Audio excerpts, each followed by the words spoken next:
তো দিনটা ছিল 21শে আগস্ট। দ্বিতীয় নম্বর দিনে ঘুরতে বেরিয়ে পড়েছি। কোথায় যাব না যাব অচেনা শহর কিছুই তেমনভাবে জানা নেই। তো একটা গাড়ি বুকিং করে ভেবেছিলাম তোমাদেরকে হোটেল থেকে ইন্ট্রোটা দেবো আর কি। সেক্ষেত্রে এত ঘোরা, এত মজা, সবাই মিলে এত আনন্দ করতে করতে ইন্ট্রো দিতে কেন আমি ভুলেই গেছি ভিডিও করতে। তো সেক্ষেত্রে গাড়িতে উঠে তারপর তোমাদের জন্য ভিডিও স্টার্ট করলাম। আজকের ভিডিওটা এখান থেকে শুরু হচ্ছে, তোমরা কন্টিনিউ ভিডিওটা দেখতে থাকো। একটাই রিকোয়েস্ট, ভিডিও শেষে অন্তত একটা করে লাইক, কমেন্ট অ্যান্ড সাবস্ক্রাইব করে দেবে, আর পাশে থাকা বেল আইকনটা প্রেস করে নোটিফিকেশনটা অন করে রাখবে, যাতে আমার সব ভিডিওগুলো ছাড়ার সাথে সাথে তোমাদের কাছে পৌঁছে যায়।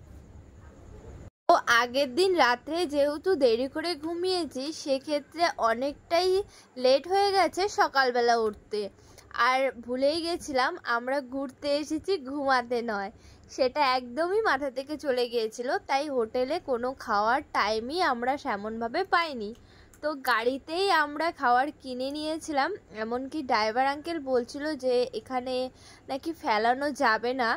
এই পরিবেশটা এতটাই পরিষ্কার, দেখে মনে হয় কি মাটিতেই শুয়ে পড়ি। পর ড্রাইভার আঙ্কেল আমাদের বলল যে তোমরা গাড়িতে খেও না, আমি এমন একটা জায়গায় নিয়ে যাচ্ছি যে ওখানে দাঁড়িয়ে তারপর তোমরা খাওয়া দাওয়া করে দেন একটা প্লাস্টিকে ভরে তারপর অন্য এক জায়গায় ফেলে দেবো। তো খাওয়া দাওয়া কমপ্লিট করে এখন আমরা আবার গাড়িতে চেপে বসলাম। জানি না ড্রাইভার আঙ্কেল আমাদেরকে এখন যেখানে নিয়ে যাবে আমাদের সেখানেই যেতে হবে, যেহেতু অচেনা জায়গা, তেমনভাবে কিছুই চেনার নেই। মানে দেখার তো অনেক কিছুই আছে, বাট চেনার তো আমরা তেমনভাবে কিছুই চিনতে পারছি না এইসব জায়গা।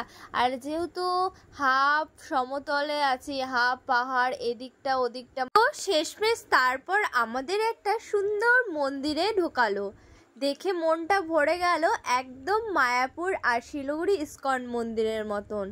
এই মন্দিরটাও ছিল রাধাকৃষ্ণ। যেহেতু রাধাকৃষ্ণ জন্মাষ্টমী কিছুদিন বাদে, সেই জন্য অনেক ধুমধাম করে এখানে প্রিপারেশন চলছিল, আর অনেক ভক্তদের ভিড়ও ছিল মোটামুটি।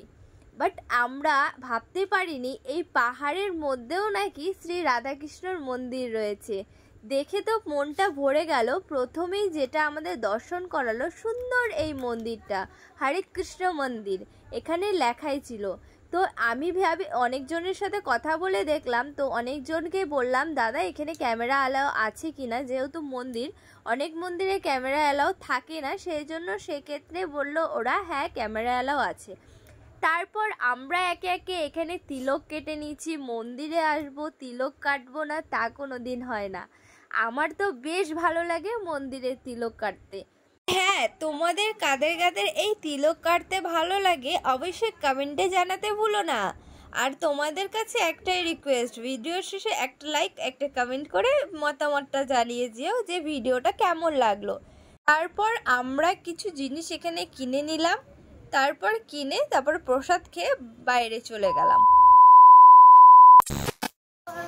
Hello everyone, welcome back to আমার চ্যানেল। আমি এটা আবারও চলে আসলাম নতুন একটা ব্লগ ভিডিও নিয়ে, নতুন একটা হ্যাপি মুড নিয়ে। তো আজকের ব্লগটা একটু ইন্টারেস্টেড হতে চলেছে, তো তোমরা পাশে থাকো আর দেখতে থাকো। আর টাইটেল থাম্বনেল দেখে তোমরা বুঝেই গেছো কোন টপিকে ভিডিও হতে চলেছে। তো আগে থেকে আমার ভিডিও ইন্ট্রোটা দেওয়া হয়নি, সেই জন্য এখন আমি ইন্ট্রোটা দিয়ে নিলাম।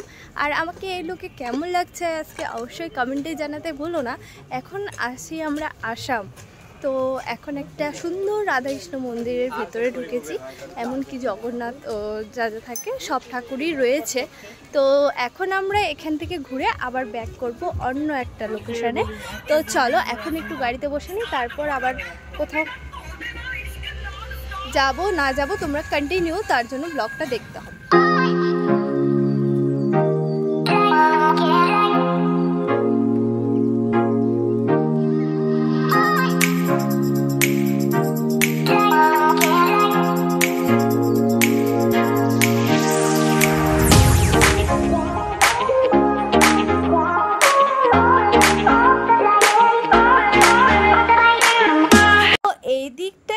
ড্রাইভার আঙ্কেলের সাথে কথা বলে যতটা জানা গেল, এই দিকটাতে নাকি সব থেকে মন্দিরের জায়গাটাই বেশি, মানে মন্দিরটাই বেশি ঘোরাফেরা করার জন্য।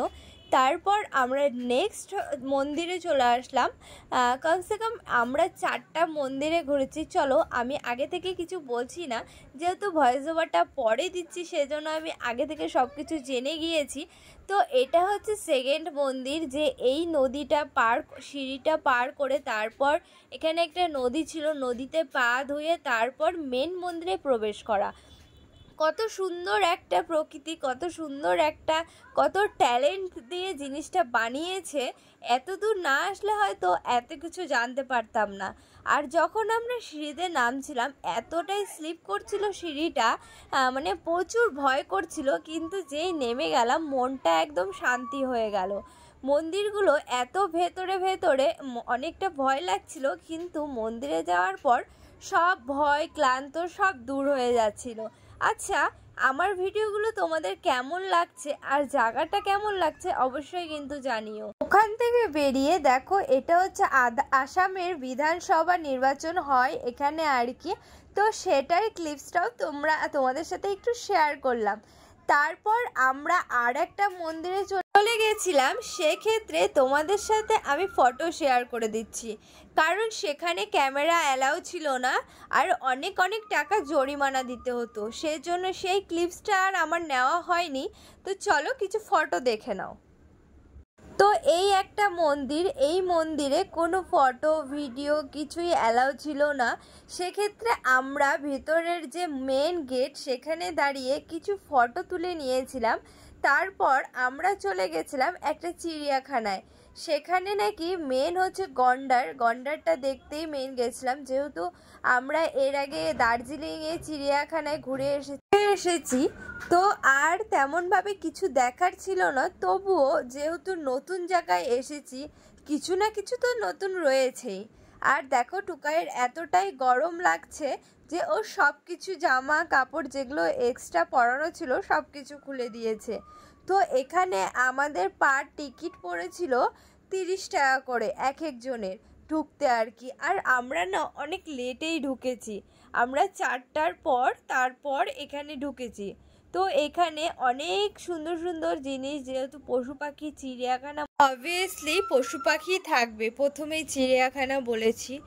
তো আমি না এতটাই অলস হয়ে গেছি, ঠিক এই বাঘটার মতন। বাঘটা যেভাবে লেটকে শুয়ে আছে, ঠিক আমারও সেম তখন প্রবলেম হচ্ছিল যে আমিও যদি এখানে একটা বিছনা পেতাম তো আমিও শুয়ে যেতাম। কেন কথাটা বলছি, তো আমাদের শিলিগুড়িতে যখন বেঙ্গল সাফারি রয়েছে সেক্ষেত্রে ওখানে গাড়ি সাফারি হয়, আর এখানে না পায়ে হেঁটে দেখতে হয়, ঠিক যেমন দার্জিলিংয়ের মতন। তো প্রথমে টকাই বলছিল, মা আমরা কি ওই ফৌজি গাড়িতে ঘুরে সব কিছু দেখবো? তো আমি বললাম, বাবা এটা তো আলাদা চিড়িয়াখানা, চলো ভেতরে যদি কিছু দেখা যায় তাহলে আমরা গাড়ি করেই দেখব। তো না, এখানে প্রত্যেকটা পশু পাখি পায়ে হেঁটেই দেখতে হয়েছিল, যেহেতু উপর থেকে নিচে নামতে হবে।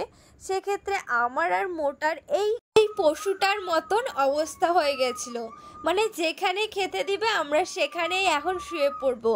প্রচুর টায়ার্ড লাগছে, যেহেতু 11টার দিকে রুম থেকে বেরিয়েছি, সেজন্য আর হাঁটাহাঁটি করতে ইচ্ছে করছে না। আমাকে আর মোটাকে পিছনে ফেলে দিয়ে ওরা যেন আমাদের থেকে হারিয়ে গেছে, কোথায় চলে গেছে। তারপর ফোন করে তারপর এই গন্ডারটাকে দেখার জন্য আমরা এতটা এক্সাইটেড ছিলাম। লাইফে ফার্স্ট আমি এই গন্ডার দেখলাম, এমনকি এখানেই দেখলাম। জানি না আরও কত বড় বড় চিড়িয়াখানা রয়েছে, সেখানে গিয়েও হয়তো আরও নিত্য নতুন কিছু দেখতে পারবো। কিন্তু এখানে না সাপেরও এসেছিলো, অনেক রকমের সাপ ছিল, সাপ দেখলে যেন গাটা কিলবিল করে ওঠে। চলো তারপর আবার একটু পরে দেখা হচ্ছে তোমাদের সাথে।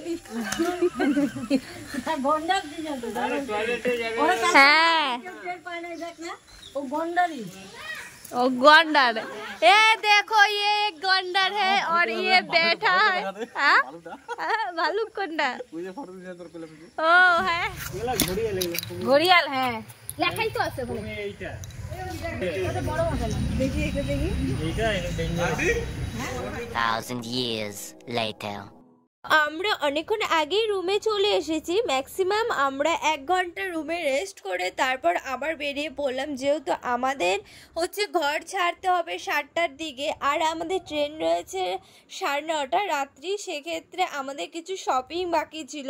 তো মেয়েদের শপিং মানে তো জানোই, আর নতুন করে কিছু বলার নেই। সেই 7টার থেকে আমরা 9টা অবধি কী যে শপিং করলাম আমাদের মনে হচ্ছিল তাও শেষ হচ্ছিল না। আরও যদি আমাদের টাইম দেওয়া যেত তো আমরা আরও শপিং করতে পারতাম। তো আসামে এসেছি, মেখলা নিব না তা কোনো দিন হয় না, সবচেয়ে ট্রেন্ডে চলে এই মেখলা। প্রত্যেকটা লোককে দেখছিলাম এই মেখলা পরে ঘুরছিল। আমাদের বেঙ্গলিতে যেমন, শিলিগুড়িতে যেমন শাড়ি পরে ঘোরে, এখানে নাকি ঠিক মেখলা পরে ঘোরে। তারপর শপিং কমপ্লিট করে গাড়ি ধরে আমরা চলে এসেছি আবার স্টেশনে। তো যে যার মতো ট্রেন চলে এসেছিল, ট্রেনেও বসে পড়েছি। আর দেখতেই পাচ্ছ সবাই প্রচুর টায়ার্ড। আর জানি না ভিডিওটা কেমন করতে পেরেছি, কতটা করতে পেরেছি। মনটাও প্রচুর খারাপ লাগছে, যেহেতু আসার দিন কতটা এক্সাইটেড ছিলাম। দিনগুলো যে কিভাবে পার হয়ে যায় ঠিক বোঝাই যায় না। সবাই টায়ার্ড। তো আর জানি না ভিডিও ক্লিপস আমি তুলতে পারবো কি না। এখন একদম উঠেছি 9:30, কালকে সকালবেলা 6টা কি 7টার দিকে ট্রেন থেকে নামবো।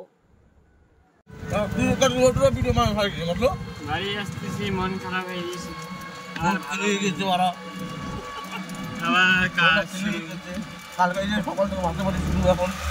কাজ শুরু, কাজ করতে মন চায় না। তোমার বুধবার ছুটি না?